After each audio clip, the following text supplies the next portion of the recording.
राम राम मेरी प्यारी बहनों को। आज मैं आपको गणेश जी की एक कथा सुनाती हूँ। बहुत ही प्यारी कथा है, ध्यान से सुनिएगा।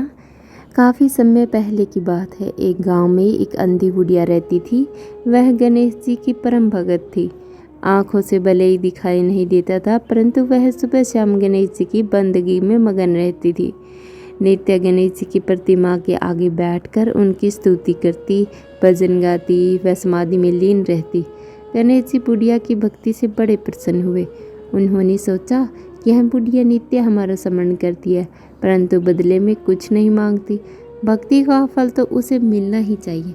ऐसा सोचकर गणेश जी ने एक दिन बुढ़िया के सम्मुख प्रकट हुए और बोले, माई, तुम हमारी सच्ची भगत हो। जिस श्रद्धा व विश्वास से हमारा स्मरण करती हो, हम उससे बहुत प्रसन्न हैं। अतः तुम जो वरदान चाहती हो हमसे मांग लो। बुढ़िया बोली, प्रभु, मैं तो आपकी भक्ति प्रेम भाव से करती हूँ, मांगने का तो मैंने कभी सोचा ही नहीं, अतः मुझे कुछ नहीं चाहिए।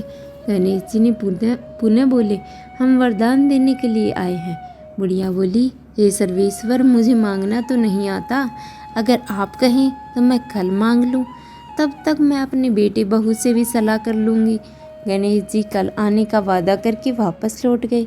बुढ़िया का एक पुत्र और बहू थे। बुढ़िया ने सारी बात उन्हें बताकर सलाह मांगी।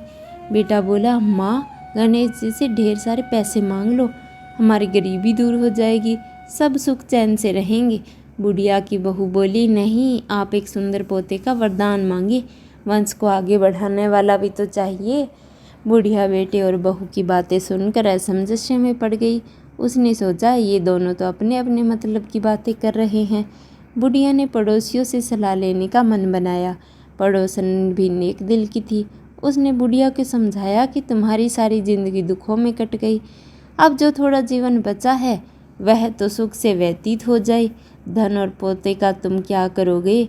अगर तुम्हारी आंखें ही नहीं तो यह सांसारिक वस्तुएं तुम्हारे लिए व्यर्थ है। अतः तुम अपने लिए दोनों आंखें मांग लो। बुढ़िया घर लौट आई। बुढ़िया और भी सोच में पड़ गई। उसने सोचा, कुछ ऐसा मांग लूँ जिससे मेरा बहू, मेरा बेटे, सबका भला हो जाए। लेकिन ऐसा क्या हो सकता है? इसी अधेड़ मन में पूरा दिन निकल गया। बुढ़िया कभी कुछ मांगने का मन बनाती तो कभी कुछ, परंतु कुछ भी निर्धारित न कर सकी। दूसरे दिन गणेश जी पुनः लौटे। बोले, आप जो भी मांगेंगे वह हमारी कृपा से हो जाएगा, यह हमारा वचन है। गणेश जी के पावन वचन सुनकर बुढ़िया बोली, हे गणराज, यदि आप मुझसे प्रसन्न हैं तो कृपा मुझे इच्छित वरदान दीजिए। मैं अपने पोते को सोने के गिलास में दूध पीते देखना चाहती हूँ। बुढ़िया की बातें सुनकर गणेश जी उसकी सादगी व सरलता पर मुस्कुरा दिए। बोले, तुमने तो मुझे ठग ही लिया। मैंने तुम्हें एक वरदान मांगने के लिए बोला था, परंतु तुमने तो एक वरदान में ही सब कुछ मांग लिया। तुमने अपने लिए लंबी उम्र, दोनों आंखें मांग ली, बेटे के लिए धन, बहू के लिए पोता भी मांग लिया। पोता होगा, ढेर सारा पैसा होगा, तभी तो वह सोने के गिलास में दूध पिएगा। पोते को देखने के लिए तुम जिंदा रहोगी, तभी तो देख पाओगी। अब देखने के लिए दो आंखें भी देनी पड़ेगी। फिर वह बोले कि जो तुमने मांगा है वह सब सत्य होगा। यूं कहकर गणेश जी अंतर्ध्यान हो गए।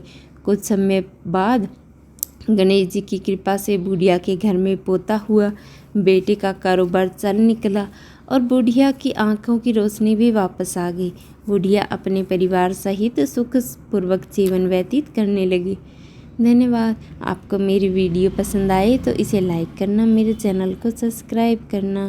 Thank you.